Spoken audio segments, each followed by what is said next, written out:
My husband confessed he abused his little brother for years. He needs to just get over it. You're ruining the family over something that happened years ago, he snapped. I told him, you don't get to bury a victim and walk away clean. 3 weeks later, I filed for divorce. He lost me, the kids, and any chance at redemption. Now he's begging to come home, while Joseph finally has a real family.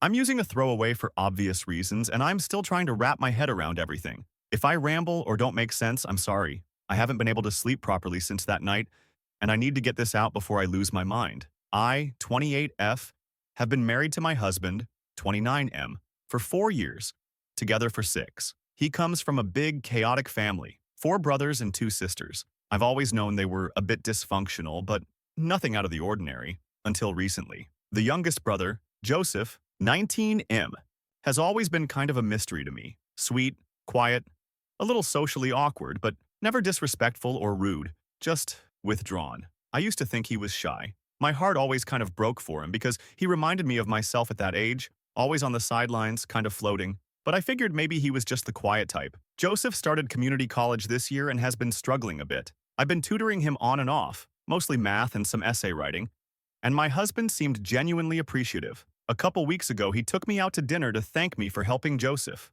That dinner changed everything. Somewhere between the appetizers and dessert, he just dropped it on me, casual, like it was a quirky family anecdote or something. He told me Joseph had a rough childhood because their dad, who passed away years ago, was abusive. Not just toward their mom, but especially toward Joseph. He said their dad was obsessed with the idea that Joseph wasn't his child, accused their mom of cheating, and convinced himself Joseph was the proof. So apparently, from the time Joseph was a toddler, this man would beat him. And then he said it like it was a throwaway line.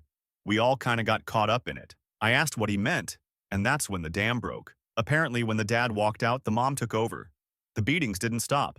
They got worse. And all the siblings, every single one, including my husband, were told that Joseph wasn't really their brother, that he was a mistake, that he was disgusting, and somehow they believed it, or maybe they wanted to. I sat there staring at the man I married, this man I thought I knew, as he told me how he and his siblings would gang up on a child, their own brother. I can't even write the details. I tried, but I physically couldn't. All I'll say is that it went way beyond spanking or yelling.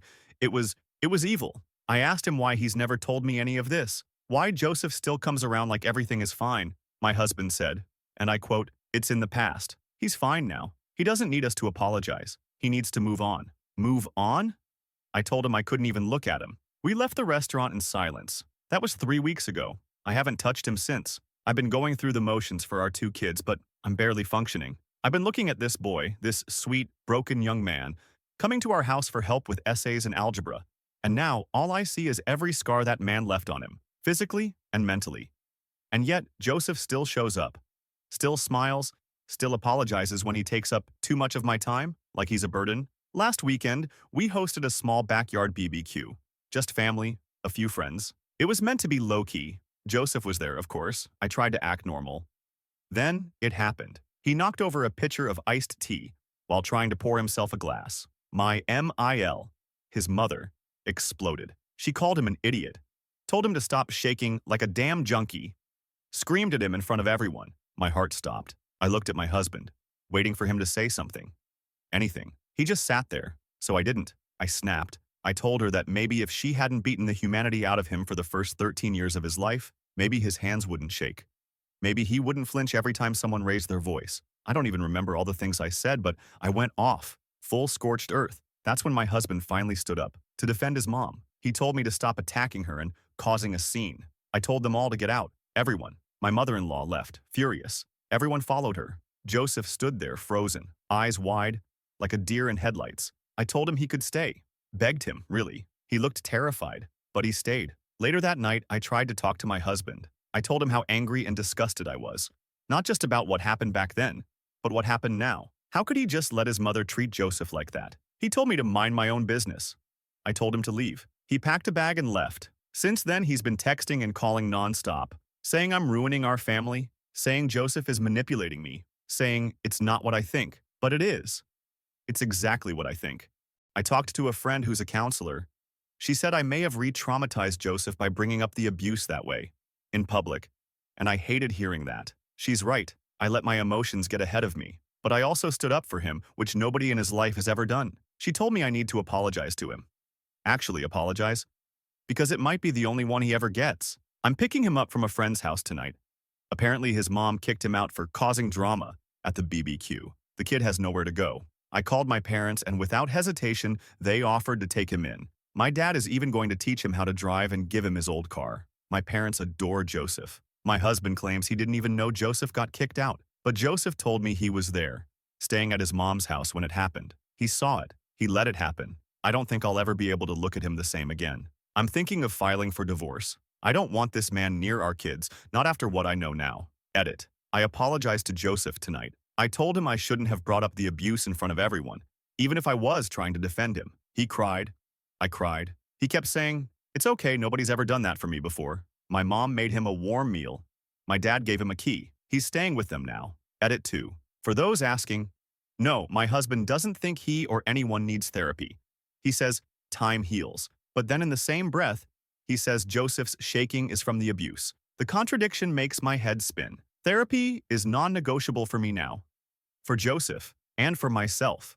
TLDR, I found out my husband helped abuse his younger brother for years. When his mom verbally attacked the brother at a family BBQ, I defended him and kicked everyone out. My husband didn't stand up for him, so I told him to leave too. I'm thinking of filing for divorce and helping the brother get a new start. Update. It's been about 6 weeks since everything exploded, and I wanted to give an update. A lot has happened, some of it good, some of it incredibly heavy. I don't know where to start, so I'll just go piece by piece. First off, I filed for divorce. It wasn't some big dramatic moment, it was a quiet Tuesday. I met with an attorney after work, went over the details and signed the paperwork with my hands shaking. My husband didn't even try to stop me, at least not legally. Emotionally, he's been blowing up my phone, leaving voicemails that swing between "you're destroying our family" and "Joseph always ruins everything." Yes, you read that right. He blames Joseph. He told me flat out that if I didn't stop the divorce, he would walk away from me and the kids.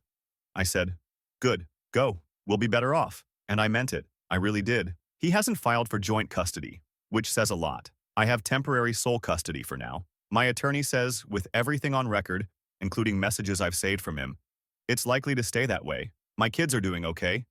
They miss their dad, but I'm not bad-mouthing him to them. I just can't let them grow up thinking any of this is normal. Now, on to Joseph. I wish I could say things are perfect, or even smooth, but they're not. It's been hard. He has good days. Days where he jokes around with my dad while learning to change a tire, or where he helps my mom cook dinner and hums along to her music in the kitchen. But then there are days where he can barely get out of bed, days where his hands shake too hard to hold a pencil. He's in therapy, weekly, sometimes more, if needed. He talks about the nightmares, the guilt, the shame. He told his therapist he feels like a discarded thing that someone picked out of a dumpster and is pretending has value. That broke me. It shattered something in me I didn't know could break. But he's trying. God, is he trying? My parents have been incredible. They treat him like a son.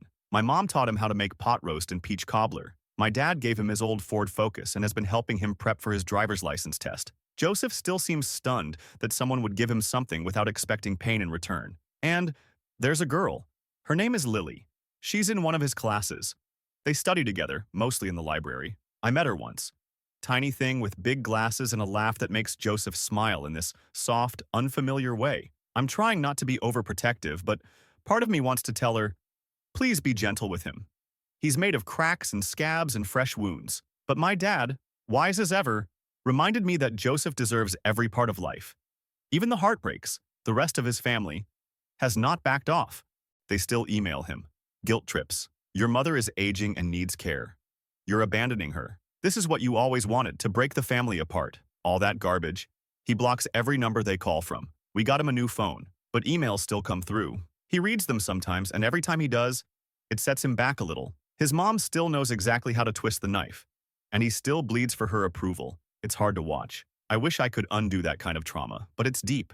It's like he's wired to see her as his source of worth, even though she's the one who destroyed it. But here's the part I didn't expect to write. Law enforcement is now involved. Turns out, some of the abuse is more recent than anyone thought. Joseph's therapist convinced him to talk to someone. He hesitated. He's terrified of making it worse. But when he finally opened up, he mentioned that some of the injuries, scars, a fractured rib, a busted wrist, happened within the last couple years. And they were never treated. He just lived with the pain. When the detective saw his medical report and scars, things moved fast. Joseph is now under protection. A restraining order is in the works. If it goes through, and it likely will, the DA may proceed with charges against his mother, even without Joseph's testimony. That's how serious it is. He's scared. I won't sugarcoat it. He's having panic attacks. But he also said something yesterday that stuck with me. Maybe if I go through with this, I won't feel like a ghost anymore. God, I hope so. Edit. I've gotten a few messages asking if I knew anything before marrying my husband. The answer is no. I knew Joseph was quiet and a little damaged, but I thought it was anxiety. Maybe something from school. I had no idea the rest of the family was like this. They seemed like any other loud, chaotic bunch. They joked around. They helped move furniture when we bought our house. There were signs, but I didn't know how to read them. I live with that guilt now. TLDR, I filed for divorce. My ex blames Joseph. Joseph is in therapy and living with my parents. Law enforcement is now involved due to recent abuse. He's fighting hard to recover, and we're doing everything we can to support him. It's not easy, but there's light, however faint, at the end of this nightmare. Update 2. Hi again. I didn't plan on posting another update, but it feels right. Things are changing, slowly, unevenly, but changing. And honestly, some of you have said such kind things that it made me feel less alone. I'm writing this from the guest room at my parents' house while Joseph and my mom are in the kitchen experimenting with holiday cookies. They just burned a whole tray, and he's laughing. Like actually, really laughing. And I don't want to forget that sound. So here's what's happened. The divorce. Almost done. Paperwork is in. The courts are dragging their feet like they always do. But it's just a matter of time now. We've had no in-person contact. He's made 0 moves toward joint custody. Occasionally, he sends emails, usually trying to flip the script. You turned our kids against me. Joseph's not your project. Stop using him. I never hurt anyone. You're just dramatic. I forward every email to my lawyer and then delete them from my brain. We're protected legally. He knows if he tries to show up here, there will be a cop waiting. It's strange how quickly someone can go from being your whole world to being something you file under. Caution, do not touch. Joseph. So much to say here. He passed his driver's test last week. That felt huge. He came home with the license in one hand and the biggest damn grin I've ever seen on him. My dad took him out for burgers to celebrate. He drove them both. Said he even parallel parked like a pro. He didn't, but we let him believe he did. He's still in therapy, every week. He's working through a lot. Nightmares, flashbacks, guilt that doesn't belong to him. But there's a shift. It's subtle, but it's there. He's standing up straighter. He looks people in the eye more. He doesn't flinch when the microwave beeps unexpectedly anymore. He still has bad days. A few nights ago, he had a panic attack after getting an email from one of his brothers saying he was always too sensitive and broke up the family. He spent the night in my parents' living room with a weighted blanket, just curled up watching cartoons. But the difference now is, he knows it's not his fault. It hurts, but he doesn't believe their lies the way he used to. He's pressing charges. That sentence is heavier than it looks. He struggled with the decision. A lot. There were nights where he'd sit on the porch chain smoking. My dad's trying to get him to quit, and asking me if it was cruel to put his mom in jail. I told him no. What she did was cruel. Holding her accountable is survival. The investigation has been building. Apparently, once the protection order came through, his old school counselor came forward. She remembered bruises, weird excuses. He never opened up to her back then, but she documented it. And when they contacted her, she gave a full statement. That broke Joseph down for a day or two. He kept asking, why didn't she stop it? But I think part of him also felt seen. There are photos from a hospital visit when he was 15 that his mother told the doctors was a bike accident. But the injuries don't match. The detective says the case is strong enough to proceed. It won't be fast. And it'll be brutal for Joseph. But he's going forward, for now. His therapist said something I'll never forget. Sometimes the bravest thing a person can do is stop protecting the people who hurt them. I think that's what Joseph's doing now. The holidays. This will be his first Christmas away from them. He said it feels fake, like he's faking happiness. But last week, he sat on the floor with my kids helping them make paper snowflakes and actually smiled when my daughter put one in his hair. We've got a tree. My mom's making way too much food. Joseph made a list of songs he wants to play while we bake. He picked Mariah Carey, which was unexpected and perfect. He doesn't believe it yet, but I think, deep down, he's starting to see that there's another kind of life waiting for him. One that's quiet, safe, maybe even joyful. Edit. Answering some FAQs. Why didn't you report your husband too? Because the abuse happened when he was a kid, and the statute of limitations makes it tricky. More importantly, Joseph doesn't want to go after his siblings right now. His focus is his mother. That may change, and if it does, I'll back him fully. But for now, this is where he's drawing his line. How do your kids feel about Joseph? They adore him. He's like this gentle, patient big brother figure. He teaches them how to make weird sandwiches and builds pillow forts. My oldest asked if he could live with us forever. He heard her and got really quiet, like he didn't know how to process that kind of love. TLDR, my divorce is almost finalized. My ex has faded into irrelevance. Joseph is pressing charges against his mother and starting to believe he deserves better. Healing is slow, but it's happening. And for the first time, I think he sees that there might actually be a life on the other side of all this. Final update. I didn't think I'd write another update. I thought I'd let things quietly fade out, like most Reddit posts do. But something happened this week, and I knew I needed to come back one last time, if only to say thank you, and to leave this story with something resembling peace. Let's start with the headline. Joseph has a new last name now. It's mine. Technically, it's my parents' name, but I've always felt like their name is more mine than the one I was born with. That name, the name tied to my ex, to the family that broke Joseph, he's let it go. The adoption was finalized last week. I still can't say that sentence without crying. It was quiet and simple. Just the lawyer, my parents, Joseph, and me. My kids made him a card that said, "Welcome to the family," officially. He cried reading it. We all did. I've never seen my dad cry before, not like that. He put a hand on Joseph's shoulder after the judge signed the papers and said, "You've always been my boy. Now the state just agrees with me." Joseph didn't say anything for a minute. Then he said, "Thank you for seeing me when no one else did." That moment is burned into me forever. The legal side. His mother has been arrested. The case went forward after the protection order was granted. Once it was clear Joseph was cooperating, the DA made their move. She's out on bail, but she's not allowed near him, not allowed to contact him, not even through proxies. That last part was important because she tried, twice, through one of her daughters. The DA filed a warning motion immediately. Her court date is coming up. Joseph is ready. Nervous, but ready. His therapist will be there with him. My parents will be there. I will be there. He's decided not to testify against any of the other siblings, yet. He might in the future, but he says right now, it would shatter him. I believe him. He's finally finding ground under his feet, and I support whatever boundaries he needs to protect that. Joseph today. He's different. Still him. Still quiet. Still self-deprecating in this painfully sweet way. But he laughs more. He makes sarcastic little comments under his breath now and then. He teased me last week for burning garlic bread and said, "Guess trauma isn't the only thing that runs in this house." It was such a normal moment. I had to step into the hallway and cry. Quietly. That's the thing people don't tell you about recovery. It's not just the pain that makes you cry. It's the moments when you realize you're not in pain anymore. That the absence of fear feels like a miracle. He still goes to therapy, still has rough nights, but he also passed all his finals this term. He's talking about transferring to a 4-year university next year. He's even looking at housing. On campus. He says he wants to know what it feels like to live somewhere that's entirely his. He and Lily broke up, but it wasn't messy. She's going out of state, and he said he wanted to let her go without dragging old wounds into something that was mostly sweet. I'm proud of him for that. My parents call him their bonus son now. My mom taught him how to make lasagna from scratch, and he does it better than her. Don't tell her I said that. My dad gave him a toolbox, and they spent a whole weekend fixing random things in the garage that didn't really need fixing. He drives my daughter to soccer practice when I'm stuck at work. He's become family in every way that matters. And my ex? He's faded. The divorce finalized last month. He didn't even show up to the final hearing.